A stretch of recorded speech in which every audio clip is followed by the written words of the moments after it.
राजस्थान में 25 नवंबर को विधानसभा चुनाव के लिए वोट डाले जाएंगे। इसके परिणाम 3 दिसंबर को आएंगे। चुनाव से पहले बीजेपी और कांग्रेस नेताओं के बीच जुबानी जंग तेज हो गई है।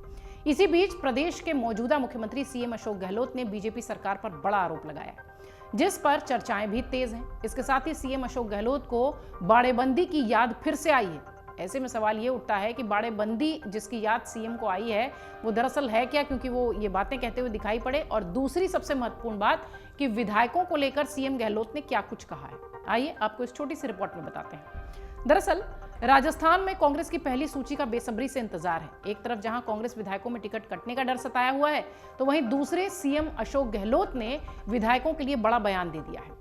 मुख्यमंत्री अशोक गहलोत ने फिर सरकार गिराने के लिए पैसे के लेन देन का जिक्र छेड़ा है। 17 अक्टूबर को सीएम गहलोत ने बड़ा बयान देते हुए कहा कि आरएसएस ने ही करप्शन की बात चलाई है। गहलोत ने कहा कि अगर विधायक करप्ट होते तो 10 करोड़ की पहली किश्त दी थी। जिन्होंने ली होगी पहले किश्त, उनको भी कोई नहीं पूछ रहा है। कोई पूछता है क्या उनको? महाराष्ट्र में भी पैसे लिए होंगे, कर्नाटक में भी लिए होंगे, राजस्थान में भी किसी ने पैसे लिए होंगे। डेमोक्रेसी को बचाना है तो कांग्रेस को लाना पड़ेगा। कांग्रेस की इस देश में डेमोक्रेसी को बचाने की काबिलियत है।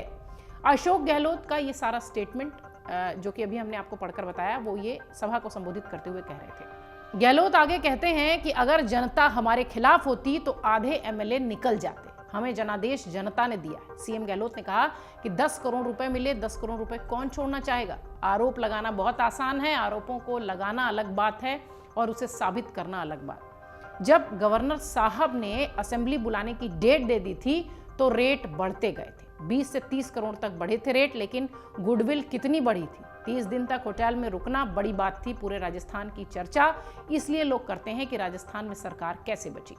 ये सारी बातें अशोक गहलोत पुराने जो मामले हुए थे उस संदर्भ में कह रहे थे। राजस्थान की कांग्रेस चर्चा में इसलिए है क्योंकि यहाँ सरकार बच गई। जितनी बार वो लोग सरकार गिराने के लिए षड्यंत्र करेंगे, आपके यहाँ का मंत्री शेखावत भी उसमें शामिल था, धर्मेंद्र प्रधान भी इसमें शामिल थे। प्रधानमंत्री का कितना आशीर्वाद था या नहीं ये मुझे नहीं पता, इसलिए जनता तय कर चुकी है कि लाख कमी होगी टिकटों में या कैंपेन में, लेकिन जनता हमारा साथ देगी, हमें आशीर्वाद देगी। अशोक गहलोत अपनी ये सारी बातें बोलते हुए नजर आए।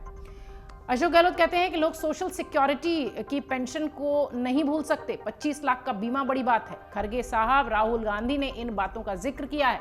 हमारे बड़े नेता ये दावा कर रहे हैं। आखिर क्यों कर रहे हैं? जो हमारी योजनाएं चल रही हैं, पहले दिल्ली की सरकार उनको देश भर में लागू करे, चुनाव के बाद ये लोग चले जाएंगे, फिर नहीं मिलेंगे बीजेपी के ये नेता, तो फिर विकास के काम कौन करेगा? गायों पर वसुंधरा जी ने बमुश्किल 500 करोड़ खर्च किए, जबकि हमारी सरकार ने 3000 करोड़ दिए। बीजेपी वाले खाली गौभक्त वोटों के लिए बनते हैं। बीजेपी वाले केवल हिंदुत्व की बातें करते हैं। क्या हम हिंदू नहीं हैं? जो काम मंदिरों के लिए हम कर रहे हैं उस पर बीजेपी जवाब दे। गहलोत हमलावर दिखाई पड़े बीजेपी पर। उन्होंने कहा कि अब खाली ईडी, इनकम टैक्स, सीबीआई उनके पास रह गई है। खबरें भी ईडी की ही आ रही हैं। आज पहुंच गई, यहां छापा वहां छापा। सीएम ने कहा कि टिकट की विनेबिलिटी देखी जाएगी। गहलोत बोले कि सब विधायक करप्ट नहीं होते। आज हमारे कामों की तारीफ हो रही है, वो किसने कराए हैं? आज हमने काम खूब किया है। सड़क, तहसील, नगरपालिका, बिजली, पानी, सब में काम हुआ है। क्षेत्र की जनता से जुड़ाव विधायक का है, उसको आप कैसे हटाओगे? अशोक गहलोत विधायकों को चुनाव के लिए मंत्र दे रहे थे, या यूं कहें कि उनकी तैयारी में और जान फूंक रहे थे।